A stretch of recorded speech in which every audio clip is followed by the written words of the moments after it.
ସମ୍ବଲପୁରୀ କୋଶଳୀ ଭାଷା ଆମ ରାଜ୍ୟର 11ଟି ଜିଲ୍ଲାର ଲୋକଙ୍କର ଭାଷା ସେଟା ଏବଂ ମୋର ଜାଣିବାରେ 1.5 କୋଟିରୁ ଅଧିକ ଲୋକଙ୍କର ଭାଷା ସେଟା ଏବଂ ସେ ଭାଷା କିଛି ନୂଆ ଭାଷା ନୁହେଁ। ଶହ ଶହ ହଜାର ହଜାର ବର୍ଷର ପୁରାଣ ଭାଷା ଏବଂ ସେ ଭାଷାର ନିଜର ଅଭିଧାନ ଅଛି, ଡିକ୍ସନାରୀ ଅଛି। ସେ ଭାଷାରେ ଗୀତା ମହାଭାରତ ଲେଖାଯାଇ ସାରିଲାଣି। से भाषार व्याकरण अच्छी तार भी पुस्तक लिखा जा सारा। से भाषारे प्रतिवर्ष हजार हजार नाटक लिखा जाए और शह शह नाटक मंचस्थ हुए से भाषारे।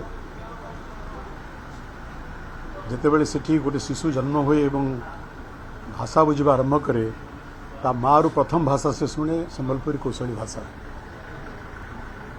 एवं से भाषारे जो साहित्य से साहित्य अद्वितीय साहित्य एवं से भाषार जो गांभीर्य अच्छी जो माधुर्य अच्छी से भारतवर्ष रे विरल एवं से भाषा हूँ लोकंकर मनर भाषा, लोकंकर प्राणर भाषा, लोकंकर आत्मार भाषा। कहा जाए जे गोटे अंचलर आत्मा हूँ भाषा एवं गोटे अंचलर परिचय हूँ भूषण। तेणु आम जानू जे से भाषा हूँ से अंचलर आत्मा एवं भूषण हूँ तार वस्त्र। आप जानते संबलपुरी वस्त्र विश्व प्रसिद्ध वस्त्र एवं से भाषा रे सत्यनारायण बहिदानकर भलिया यशस्वी लेखक थिले दिवंगत हो सारे एवं लोककवि हलधर नायक कथा आपण मैंने समस्ते जानती।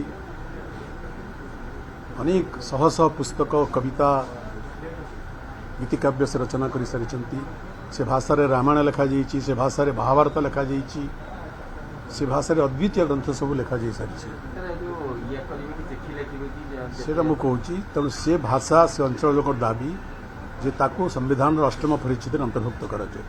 आम जो पार्लियामेंट सदस्य थिलु बारंबार केंद्र सरकार को आम अनुरोध करूँ।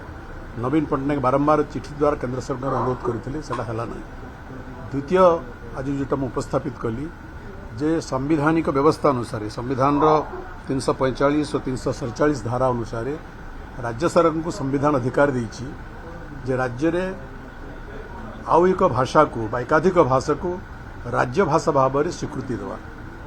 तेणु आम राज्य सरकार को अनुरोध करूँ से अंचल दाबी, से अंचल भावप्रणता, से अंचल आवश्यकता को पूरण करने संबलपुरी कौशली भाषा को राज्य सरकार राज्यर द्वितीय राजभाषा भाव में राज्य भाषा भाव में घोषणा करते। एवं द्वितीय दाबी है संविधान अष्टम परिच्छेद में से भाषा को अंतर्भुक्त करने राज्य सरकार पुणी केंद्र को प्रस्ताव दियंतु।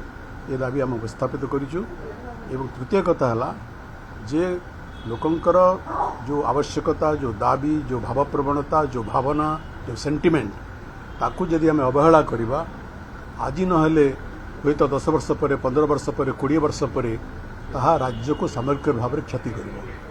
यहाँ आज बृहदांश पर सरकार को दृष्टि आकर्षण करी। आशा करुच्ची सरकार ए विषय में गुरुत्व सहित चिंता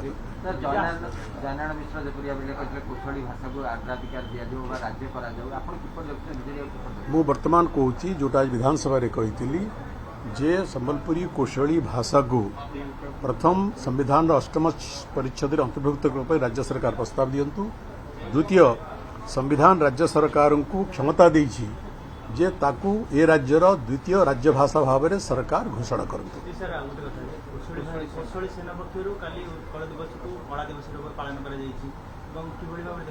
सेटा सब वर्ष धारावाहिक भाव में किसी लोक ताकू पालन करती। मुझे दृष्टि कहूँ जे लेडीगुड़ कोहुणी को बहीजा पूर्वर सरकार सतर्क हूँ। सरकार एपरी किसी कार्य न करंतु बा एपरी किसी आवश्यक कार्य जोटा करिवार आवश्यकता सरकार शीघ्र जदि न करती ताहले सामरिक भाव में राज्य को सेटा क्षति घटेब। आपण जानती जे जेतेबेले पूर्व पाकिस्तान पश्चिम पाकिस्तान थिला, पश्चिम पाकिस्तान रे शासक माने जोर जबरदस्ती उर्दू भाषा को पूर्व पाकिस्तान पर लदी देले, बंगाली मान को ऊपर लदी देले एवं बंगाली भाषा प्रेमी माने स्वर्गत शेख मुजीबुर रहमान के नेतृत्व रे समग्र पूर्व पाकिस्तान रे प्रचंड आंदोलन होता।